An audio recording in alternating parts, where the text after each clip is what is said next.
자, 앞으로 3년, 4년, 5년, 6년을 같이 할 분들을 지금 한 40일 남겨뒀는데 하시는 게 맞겠습니까? 라고 지금 현재 권력자에게 양해를 구하는 거죠. 이것도 양해를 구하지 않고 있는 사람을 마치 쫓아내고 스스로 물러나지 않겠다고 하게 되면 손을 봐줄 듯한 그러한 고압적인 자세의 국민들이 고개를 가로젓는 겁니다. 있는 자리도 나가라. 그러니까 점령군이라는 얘기를 듣는 겁니다. 네. 국민들이 인수위를 두고 대통령 선거를 빨리 해서 이제 정권을 인수해주고 서로 인계해달라고 하는 까닭은 새롭게 들어갈 사람에 대해서도 협의하라는 그런 취지 아니었겠습니까? 이게 당선인이라든가 인수의 공식 입장은 아니었습니다. 이번 인수위 들어와서는 논란이 터지면 이제 당선인이 한 얘기는 아니니까 이렇게 얘기하는데 결국은 정부를 같이 구성할 사람들이고 그중에 또 핵심적인 역할을 할 분들이 그런 얘기를 하기 때문에 그 정부의 철학으로 좀 추정하게 되는 부분이 있게 되는 거지 않습니까? 그럼 당선인이 어떻게 검찰총장에서 대통령까지 왔습니까? 자기 온몸을 던져서 지켰던 게 검찰의 정치적 중심 아니었습니까? 가장 중요한 가치가 검찰의 독립인데 그 김문수 총장을 임기를 안 치고 자르겠다라고 생각할 리가 없다라는 말씀을 드리고 갈등의 소지가 불씨로 남은 건 여전히 인사 문제인데요. 그게 아까 이제 기관장에 관련된 문제도 있지만 인수위원회가 어제 이제 김준우 공수처장에 대한 거짓 표명을 요구하는 일이 있었죠. 그리고 뭐 그 전에도 이제 검찰총장에 관련된 얘기들이 있었고요. 물론 이제 당선자 입을 통해서 직접 나온 건 아닙니다만 임기가 보장된 이제 공무원에 대해서 이렇게 여론이라는 이름으로 약간 부정하는 듯한 그런 이야기가 나온 것이 또한 갈등의 소지가 되고 있어서요. 이런 식의 인사 문제에 관련된 것들까지 포함해서 더불어민주당이 비록 이제 선거에는 적지만 뭔가 이렇게 제동을 걸 수 있는 의석이 충분한데 자극을 하는 듯한 그런 식의 행동들이 나오고 있는 부분에 대해서 민주당은 반응을 할 수밖에 없는 상황이라는 거죠. 이 부분 일단 정봉주 의원님 말씀 들어보죠. 통합과 협치의 시작은 어디서 시작이 되냐면 관직 수요권, 임명권을 나누는 것에서부터 시작을 합니다. 당선인은 통합을 얘기했는데 밑에 있는 측근들은 빨리 물러나라 그래요. 자, 그럼 앞으로 통합을 위해서 장관을 배분을 하고 다른 인사직을 배분하면서 통합의 길로 갈 수 있을까? 이게 엇박자가 나는 거죠. 그런데 또 하나는 뭐냐면 더 본질적인 문제는 임기가 보장되어 있다라고 하는 것은 민주적 질서이고 헌법 질서입니다. 자, 앞으로 3년, 4년, 5년, 6년을 같이 할 분들을 지금 한 40일 남겨뒀는데 하시는 게 맞겠습니까? 라고 지금 현재 권력자에게 양해를 구하는 거죠. 이것도 양해를 구하지 않고 있는 사람을 마치 쫓아내고 스스로 물러나지 않겠다고 하게 되면 손을 봐줄 듯한 그러한 고압적인 자세의 국민들이 고개를 가로젓는 겁니다. 그래서 저는요, 통합을 얘기한다라고 하게 되면 인사권 부분에 대해 있어서 저는 통합에 철학이 없다고 보는 거예요. 통합을 주장하려고 하면 우리가 쓸 인사권을 48% 받았기 때문에 나머지 52%의 인사권 부분에 대해서 논의할 의향이 있다라고 하는 걸 보여주는 게 통합의 시작이거든요. 그건 전혀 없이 있는 자리도 나가라. 그러니까 점령군이라는 얘기를 듣는 겁니다. 예.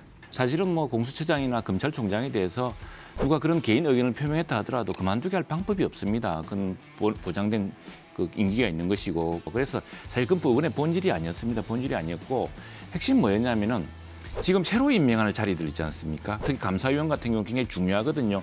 감사위원은 지난 정부 혹은 1년 전에 그 정부의 결정이라든가 이를 감사해야 될 사람인데 그 부분에 대해서 그게 가장 핵심적인 갈등 요인이었고 인사권의 문제 핵심이라고 생각합니다. 그래서 그 충돌은 예컨대 법적으로 보자면 법리적으로는 내가 5월 9일까지 대통령이 내 마음대로 하겠다라고 할 수 있을지 모르겠지만 그러나 국민들이 인수위를 두고 대통령 선거를 빨리 해서 그 부분을 서로 협력해서 이제 정권을 인수해주고 서로 인계해달라고 하는 까닭은 그런 문제에서도 새로 일할 임무, 새롭게 들어갈 사람에 대해서도 협의하라는 그런 취지 아니었겠습니까? 그 문제 때문에 사실은 상호간에 조금 의사소통의 마찰로 해서 빚어진 문제가 인사권 논란의 핵심이고 이게 당선인이라든가 인수의 공식 입장은 아니었습니다. 모르겠습니다. 뭐 당선인이 직접 한 얘기는 아니니까라는 말씀을 하시는 경우가 종종 있더라고요. 이번 인수위 들어와서는 논란이 터지면 이제 당선인이 한 얘기는 아니니까 이렇게 얘기하는데 사실은 뭐 저희들이 봤을 때는 이제 결국은 정부를 같이 구성할 사람들이고 그중에 또 핵심적인 역할을 할 분들이 그런 얘기를 하기 때문에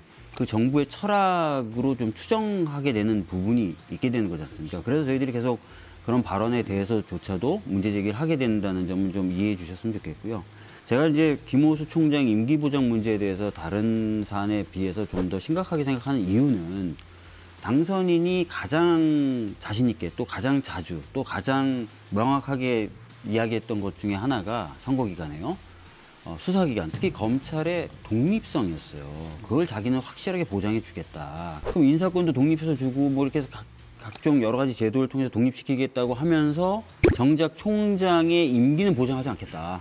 사실은 검찰이라는 데가 총장을 정점으로 해서 피라미드형 구조인데 내가 총장 자체는 내가 내 마음대로 하겠다. 임기가 있든 말든 내 마음대로 하겠다. 이러면 사실은 안 되는 거거든요. 그래서 그동안 수없이 반복하고 강조했던 그 말이 앞뒤가 안 맞는다. 이런 느낌이 든다는 거예요. 제가 이제 한 말씀 드리면요. 그 말씀하신 김호수 총장의 임기가 보장돼 있는데 마치 뭐 거취를 표명해야 된다라고 이제 압박하는 듯한 인터뷰가 있었죠. 뭐 권성동 의원으로 네. 기억하는데 당선인 입에서는 절대 그런 이야기 나온 적이 없고 저는 제가 아는 당선인은 그럼 당선인이 어떻게 검찰총장에서 대통령까지 왔습니까? 자기 온몸을 던져서 지켰던 게 검찰의 정치적 중심 아니었습니까?